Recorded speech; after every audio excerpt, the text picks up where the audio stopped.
First one comes from something that Dhahabi says in Muqtada. You've studied Muqtada this recently, and I was just reading it a couple of days ago. And he comes to the point where he talks about why people study near the end of the book. And he says that people study for three reasons. He says sometimes people study for worldly reasons. You know, they want fame, they want money, something like this. You know, I want to be the next Hamza Yusuf. I want to be the next Sheikh Akram. I want to be the next Mufti Menk. Okay, so that's one intention, not a particularly good one that we should try and avoid. Then he says that sometimes people study for the sake of Allah. So they want to learn so that they can become better in their own practice, so that they can become better people, so that they can help others, benefit others. Of course, this is the ideal intention that we should all have. But then he mentioned something else. And the person that I was reading it with, they said to me, this shows you that he understands people. Yeah. He says that some people study just because they find it fascinating. They find it really interesting. Oh, hadith is so fascinating. I just find it interesting. This is why I'm studying it. So they're not studying it for dunya. They're not studying it for deen. They're just studying it because they find it fascinating. So this is something that is, you know, Al-Dhahabi says, well, maybe Allah will help to provide the intention later. It's not necessarily a bad thing. But I want us to think about what's our motivation.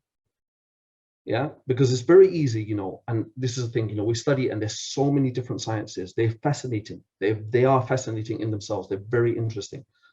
But are you just studying them because they're intellectually fascinating? Or are you hoping that there's going to be something at the end of that? And I think that that's something that is important for us to think about, because if it's just intellectually fascinating, what's the point? At the end of the day, we don't just want to be very smart people. We want to be good Muslims. We want to be good people. And it's something that I do worry about, you know, in this culture that we live in, which is the culture of instant gratification. It's the culture of, you know, fame for the sake of fame. Can we make sure that our fascination, you know, doesn't become a worldly intention?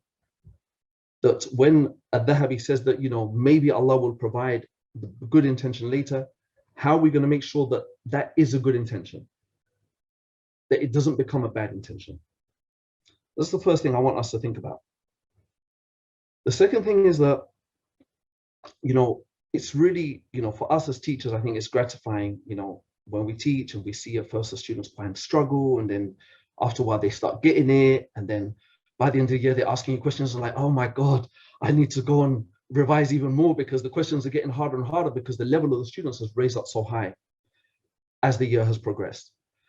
You know, and this is something that's really nice for us as teachers when we see that progression. Yeah. And, you know, obviously the whole institution is built, you know, all the people that are working behind the scenes, you know, all the people that are teaching, you know, all the people that are coming up with the ideas, all of us are working so that that happens. Yeah. And so it's gratifying to see that development.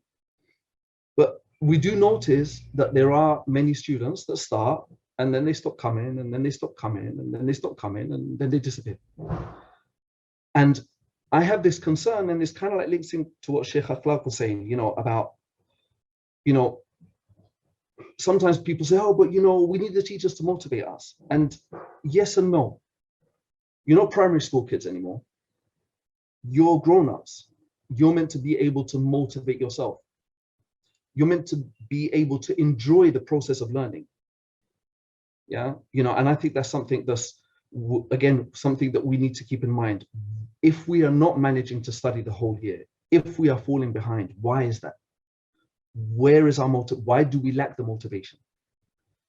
And, you know, I think that, and I remember my mom used to say to me when I was a kid, she used to say, your problem is you don't like to, you don't, what did she say?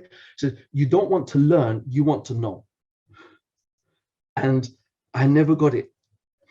And then at some point I got it, because the process of learning in itself is really enjoyable and it's really beneficial. Yeah. And when you start enjoying that process, then actually it becomes very easy to be motivated. And I say this right now, I'm studying abroad. I was very grateful to Al-Salam that they allowed me to carry on doing my work while I was studying abroad.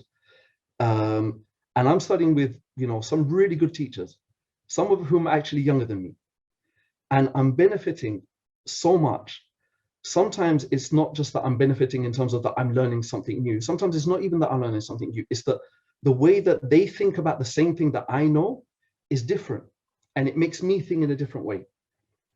And so, I think that this thing about, constantly learning, constantly trying to think anew, trying to think in different ways, opening up your mind, I think is something that is so valuable. It's something that when we think about learning the deen, it shouldn't just be, oh, we're going to go to this course, we're going to finish, and then that's it. No, it's lifelong learning.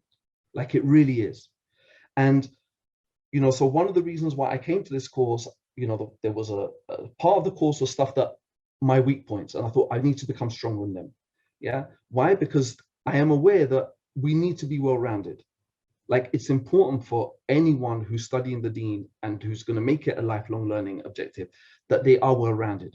You work on your weaknesses, yeah, because that way you become a more well-rounded, Muslim, educated Muslim.